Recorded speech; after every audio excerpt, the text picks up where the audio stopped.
Палестинаны сатуудан баш тарткан Осмон халифасы Абдулхамид экинчи. Мен Герцл мырзага бул тууралуу башка ойлонбоосуна кеңеш беремин. Палестинанын жеринен бир карыш саткыдай ал менин жеке менчик жерим эмес. Палестина бардык мусулмандардын жери. Менин бабаларым бул жер үчүн жүздөгөн жылдар бою күрөшүп, анын топурагы мусулмандардын каны менен сугарылган. Еврейлерге менин кеңешим, миллиондоруңарды өзүңөр сактап алгыла. Эгер Осмон халифалыгы качандыр бир убакта кулай турган болсо, ошондо силер аны акысыз эле аласыңар. Бирок мен тирүү турганда, Аллахка ант болсун, мен үчүн денеме бычак сайылып турганы Палестинанын ислам мамлекетинен бөлүнүп калуусуна караганда жакшыраак. Мусулмандардын кызматчысы Абдулхамид экинчи. Биз бир тууган Барбаросса, Аруч жана Хайруддиндин Андалустун инквизициясынан Европадагы миңдеген мусулмандарды куткаргандарын айтып өткөнбүз.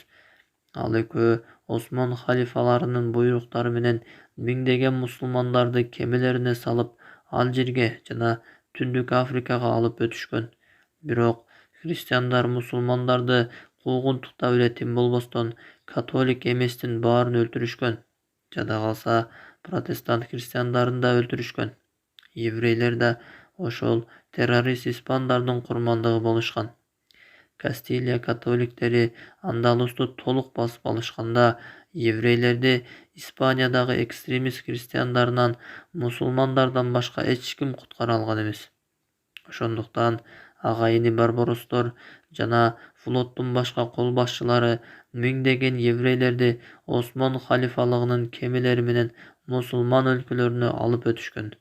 Ал эле эмес, европалык христиандар еврейлерди римдиктер менен өз ара сөз бекитишип, христиандарга каршы аракеттенишкен деген айып менен аларды Европадагы башка өлкөлөрдөн да кууп чыгышканда, аларды Осмон халифалыгы кабыл кылган. Европадагы тарыхтын ар кандай доорлорунда еврейлерге каршы массалык кыргындар болуп турган. Ал учурда мусулмандар өздөрү менен бирге жашаган башка элдерге аябай жакшы мамиледе болушкан. Анткени мусулмандар ата-бабалары кылып кеткен ишке кийинкилери жооп бербей тургандыгын пайгамбарлары Мухаммад алейхиссаламдан үйрөнүшкөн эле. Пайгамбарыбыздын бул сабагы Андалустагы ислам мамлекетинде еврейлер менен христиандар мусулмандар менен тынчтыкта эриш аркак жашап турушканда даана көрүнгөн. Ошондуктан Европадан качкан еврейлерди Осмоний мусулмандары кабыл алышып, аларга өтө жумшак мамиледе болушкан. Осмонийлер аларга азыркы Грециянын Салоники шаарынан жер бөлүп берген. Ал учурда бул шаарлар Осмон халифасына карап турган. Ошондо еврейлер Осмон халифасынын карамагында толук коопсуздукта жашашкан. Бирок алар тынч жашоодон кутулгандай түр көрсөтүшүп, христиандардын кыргыны жана куугунтугунан качып кутула албай турушканда, үйлөрүнө алып келип конок кылган бул мамлекетти жок кылууну каалашкан. Еврейлердин кээ бирлери исламды кабыл кылганын да жарыя кылышкан. Алар тарыхта «Дөнмө, кайтып кетме» деген ат менен белгилүү болушкан.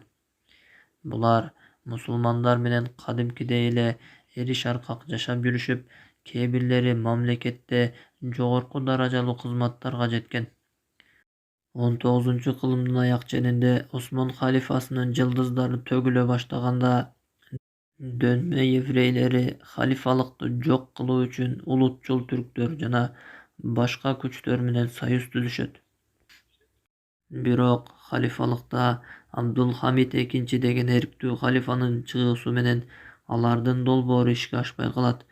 Осмон империясы экономикалык оор абалда турганда, сионисттердин кыймылынын лидери Теодор Герзл Осмон халифасына еврейлердин Палестинага көчүп келип, ошол жерде мекендеп калууларына жер ажыратып берүүсү үчүн 150 миллион фунт стерлинг сунуштайт.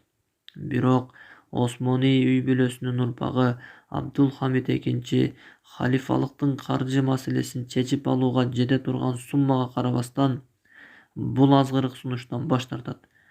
Андан кийин светтик жана улуттук идеяларга чакырып, исламдын бардык баалуулуктарына каршы күрөшкөн Жаш Түркия деген светтик кыймыл түзүлөт. Андан кийин аскер жаатындагы жогорку чиндүүлөр да биригишип, Биримдик жана Өнүгүү деген партия түзүшөт. Бул Жаш Түркия кыймылынын аскер канаты катары түзүлгөн. Бул партия 1909 жылы мамлекеттик төңкөрүш кылып, Абдулхамид экинчини кулатышкан. Андан кийин алар баатырыбызды бир учурларда Европадан качып келген еврейлерди жайгаштырган Салоники шаарына кууп чыгышкан.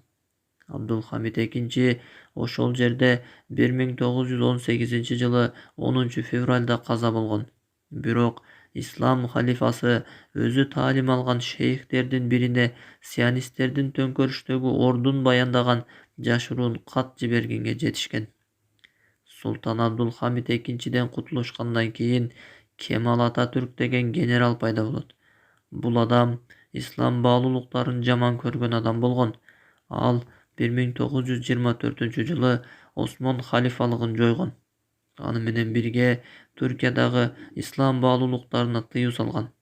Ал Осмон халифалыгы колдонгон араб тамгаларын латын тамгасына өзгөрткөн. Мамлекеттин муфтии деген кызматты жоюп, араб тилде айтылган азанды түрк тилде айта турган кылган. Ошондой эле мусулман аялдарынын хижаб кийүүлөрүнө тыюу салынган. Жума күндүк дем алышты ишемби жана жекшемби күндөрүнө жылдырышкан. Бул каапырдык иш-аракеттерге каршы болгон мусулман аалымдарын өлтүрүшкөн. Ошондой эле кемалчыларга каршы чыккан 10 миңдеген исламий оппозицияларды камап, куугунтукка алышкан. Түркиянын бардык булуң бурчугундагы Куран жаттоо медреселерин жана башка диний окуу жайларын жабышкан. Ошондо баары Түркиядагы исламдын жылдызы дүбөлүккө өчтү деп ойлошкон. Мындан көп деле убакыт өтпөй, даанышман, кабардар улуу Аллах Тааладан гана келе турган таң калыштуу окуялар жүз берет. Кезектеги каарман